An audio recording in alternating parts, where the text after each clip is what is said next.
Selamat datang saudara-saudari.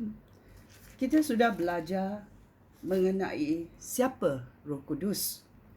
Dan yang kedua adalah curahan Roh Kudus diramalkan. Yang ketiga kita nak belajar hari ini adalah baptism dalam Roh Kudus. Ya. Ini merangkumi tanda-tanda awal, ya.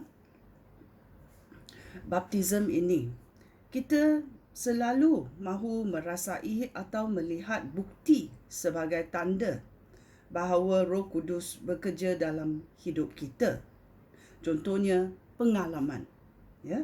Pengalaman menjadi satu-satunya tanda dalam kuasa Roh dalam hidup kita, ya. Kita mari selidiki tanda awal pencurahan Roh Kudus dalam hidup kita, ya. Yang pertama adalah tanda awal dan tanda kemudian dalam bukti bahawa Roh Kudus mencurahkan keajapan dalam hidup kita, ya. Kita boleh mencari tanda ini yang disebut dalam ayat Tuhan, iaitu Alkitab, ya. Di dalam Alkitab kita akan merasai atau konfirmasi bahawa ayat Tuhan menunjukkan bahawa Roh Kudus bekerja dalam hidup kita. Ya, ayat Tuhan akan muncul bila kita doa, ya. Dan kita tahu, ini datang dari Roh Kudus, ya. Ini adalah satu cara tanda ini disebutkan di dalam ayat Tuhan, iaitu ayat Tuhan adalah ayat yang hidup, ya.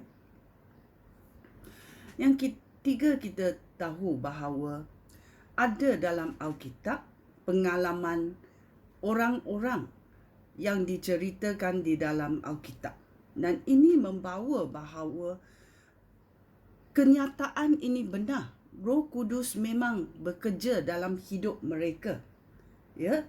Dan kita mahu meneliti dan mencari baptism Roh Kudus ini, tandanya, ayat Tuhan, dan juga pengalaman orang dalam Alkitab yang mengalami Roh Kudus. So kita tahu betul-betul bahawa Tuhan adalah Tuhan yang hidup, ya. Tuhan mau campur tangan dalam hidup kita, ya. So kita ada pengalaman mengenai Roh Kudus.